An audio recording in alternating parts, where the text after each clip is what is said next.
शेर की आप तमाम की खिदमत में पेश कर रहा हूं। अल्लाह ताला फरमाए कि खदीजा के घर को बसाया,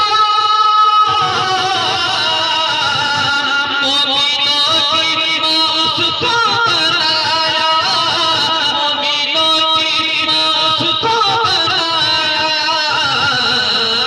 देखो बेबा के घर में, देखो बेबा के हाथों में फिर से, देखो बेबा के हाथों में फिर से चूड़ियां मुस्कुराने लगी है।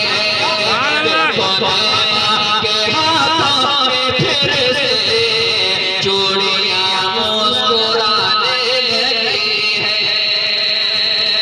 और ये आखिरी शेर की मुलाहिजा फरमाए कि जिंदा दर्दों करते थे लड़की, हो गए सारे इंसान महशूर। जिंदा दर्दों करते थे लड़की, हो गए सारे इंसान महशूर। सदक़ाए मुस्तफा के अशफाक़, सदक़ाए मुस्तफा के अशफाक़।